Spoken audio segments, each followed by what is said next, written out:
Hello, everyone. My name is Shakira Chisholm. I am the host, CEO, and business owner of Their Black is Beautiful. My mission is to help African American men and women introduce their businesses to the world, and also talk about topics like culture, identity, experiences, art, fashion, hair, and resources in the communities. Today, I have a business owner with me. I would like to introduce Daytona. Hey, Daytona. How you doing? Pretty good. I want to know, where are you from? Originally from Chicago. Okay. Yeah, originally from Chicago. Okay, what part? We spread it all over. Really, I'm originally a stateway baby. Okay. So Okay. when the buildings tore down, we all just scattered everywhere. 31st, Okay. 32nd, Okay. Sloan, Stateway Drive. Like, that's pretty much my family from Stateway, Dearborns. Okay. And what type of environment was that? Pretty much the urban area, the roughest parts Okay. of the city, pretty much. So I grew up in South Side, East Side. I got family on the West Side. Okay. Indiana. Oh, Indiana. That's where I'm from. Okay.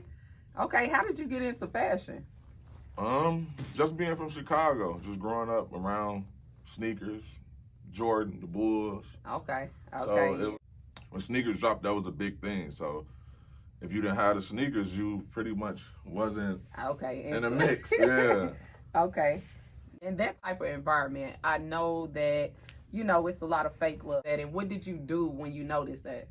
Like, how did you deal with that? To be honest, like, I'm a private person. So, Okay, like, when it comes to certain stuff like business or even just, like, rocking with somebody, like, I take that serious. So, like, I really don't let too many people in my circle. Okay. Even, like, far as family, like, you got to mess with family to a certain extent. Yep. Sometimes they not in the same lane as you, Yep. on the same page, or they in the process of growing and you are already grown. Yep. So sometimes you just got to look at certain things. So at the same time, I really never had too many people in my circle besides my business partner, my cousin. Okay. So. Okay. So what motivates you?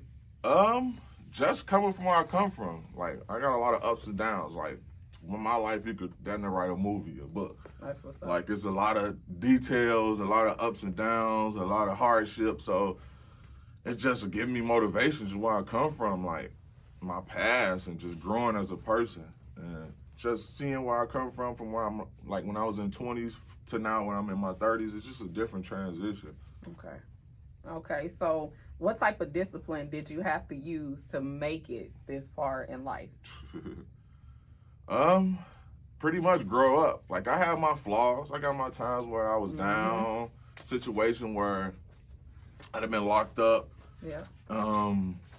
Just not in the right direction, partying, going out all the time, and just not focusing on my platform and my future. So it took me a lot to just wake up and just like, all right, I need credit. I need this.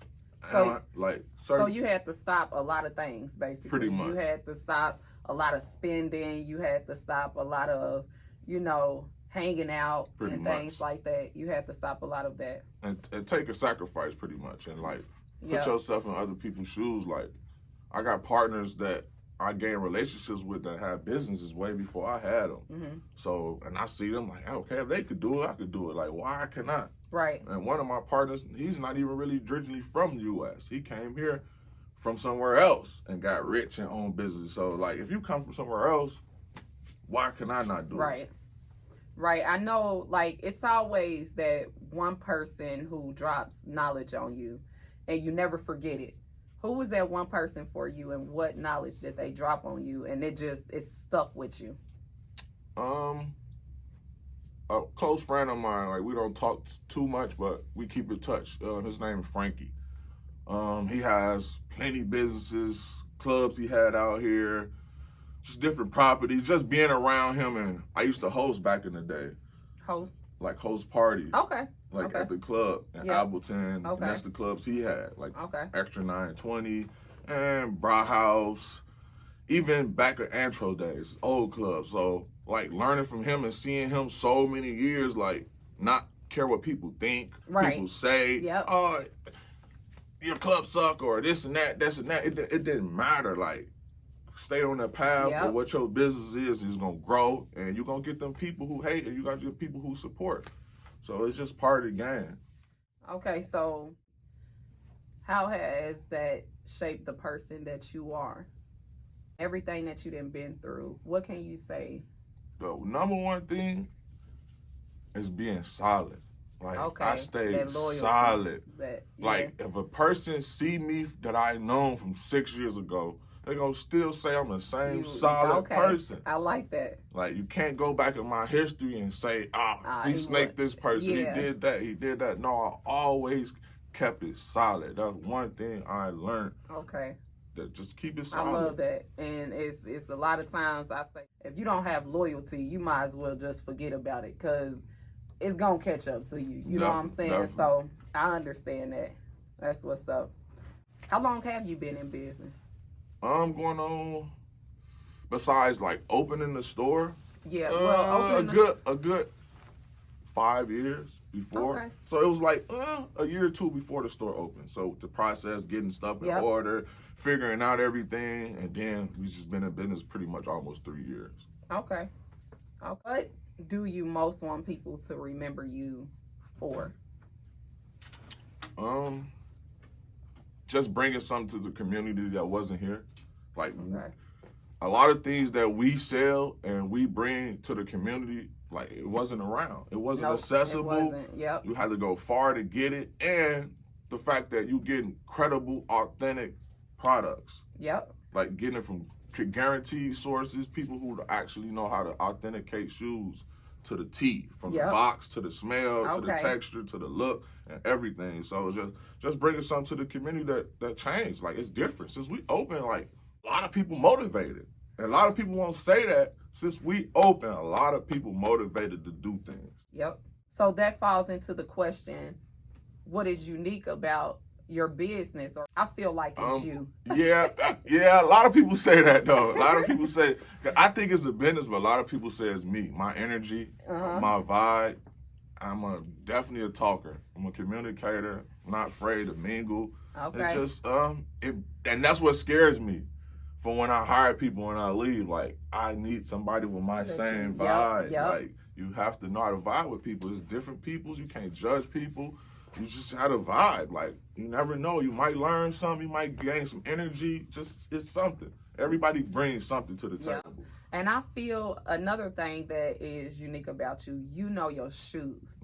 You know your shoes now.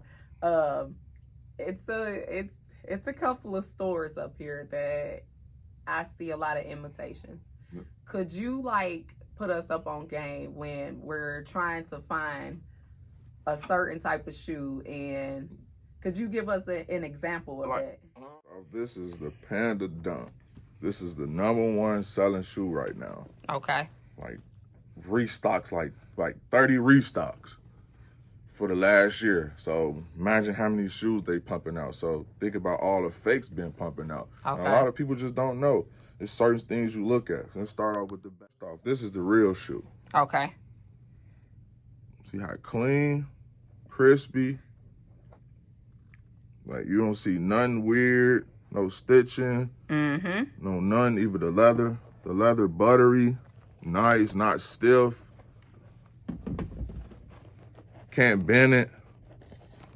Like, it's tough. Like, the smell there, everything. This is the fake one.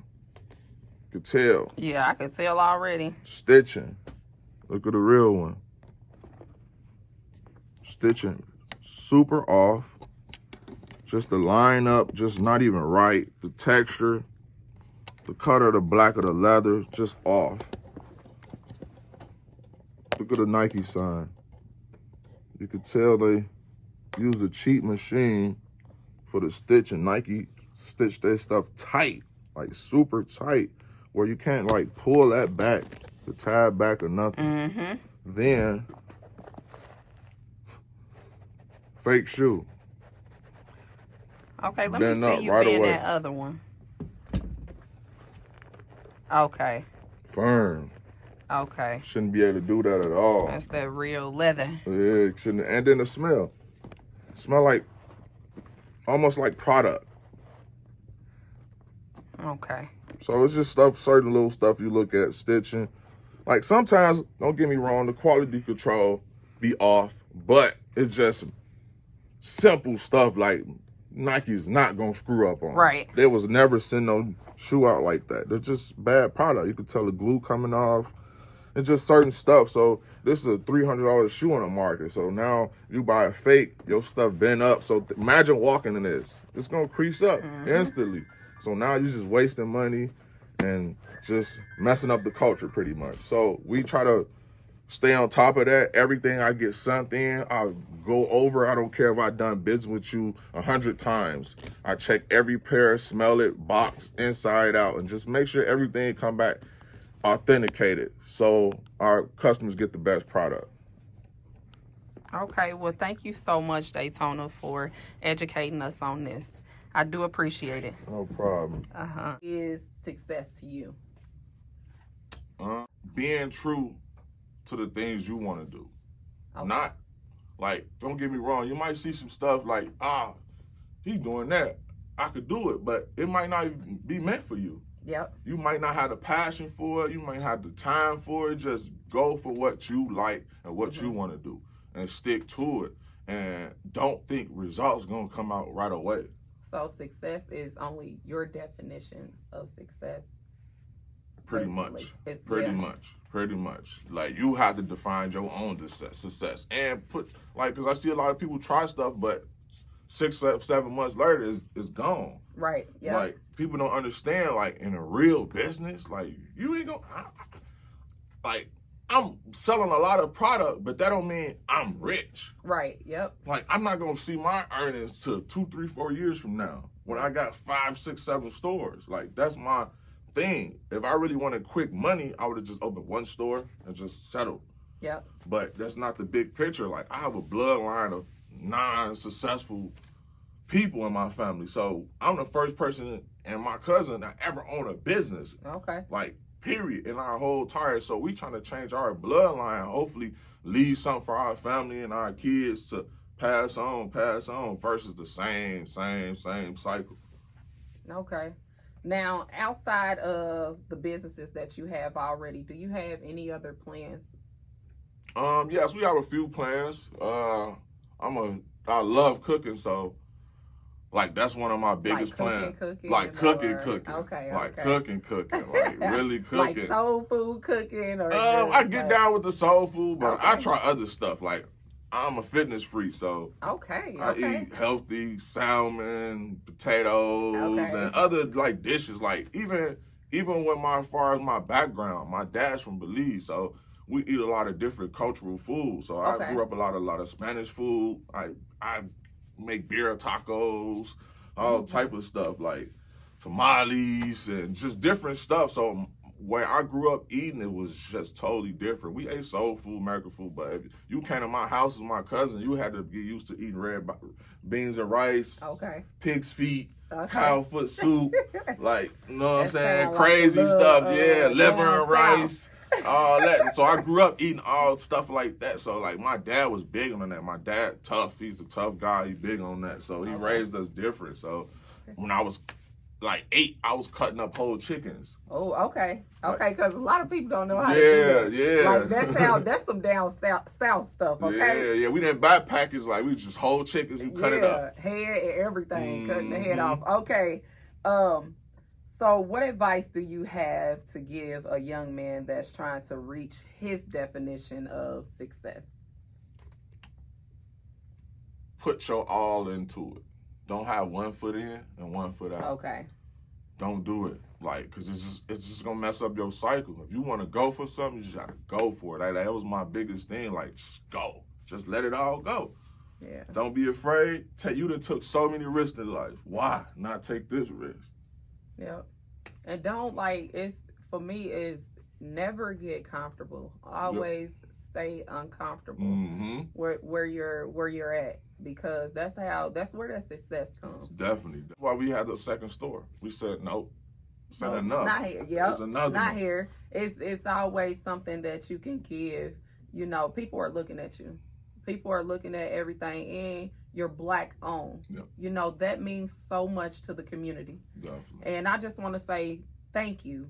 Thank you for being, you know, having that insight and us looking at you as an African American man doing what you do. Appreciate it. So thank you. Well, And thank you for No. giving me your time. No, thank you for having me on there.